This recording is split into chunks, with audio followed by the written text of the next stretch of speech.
মানে কি একটা ট্রেন্ড বাইরেছে ভাই, বুঝলাম না। কিছু নতুন নতুন মানে বাল পাকনা পোলাপান বাইরেছে। এরা মানে ভালো ডিভাইসে খেলতাছে, ফুল গ্রাফিক্সে খেলতাছে।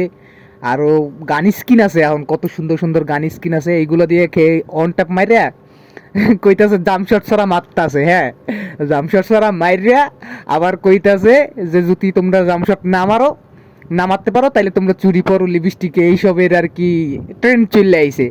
আরে স্যারের পোলাপান, আমরা যখন মানে বারমুদার মাঠে নামতাম না, বারমুদা বা বারমুদার মাঠে আমরা যখন গেম প্লে করতাম, ওই সময় তোর মতো পোলাপানের আসলেই ওই যে ওমর ভাই একটা কথা কইছিল না, নুনুও দাঁড়াইছিল না, ওই সময় আসলে তখন নুনুও দাঁড়াইতো না, বুঝছো। আমরা যখন গেম প্লে করতাম না ভাই, ওই সময় মানে তোমাকে মতো ওই কিছু বাল পাক না পোলাপান আমাকে পাশে পাশে পাশে বয়ে কইতো, ভাই এডিট দিয়ে কি হরে, ভাই গুলওয়াল কেমনে মারে, ভাই এডিট দিয়ে কি হরে, এই ডায়মন্ড দিয়ে কি হরে, এই কয়েন দিয়ে কি হরে, মানে কি কইতাম। আর তোমরা এখন ভালের একটু একটু পোলাপান, মানে কি কমু ভাই, তোমাকে কিছু কর নাই, বুঝছো। তোমরা আসলেই মানে মাগি টাইপের, বুঝছো। তোমাকে কইতে হয় কইতে হয় তোমরা হইলে আসলেই মাগি টাইপের পোলাপান, বুঝছো ভাই।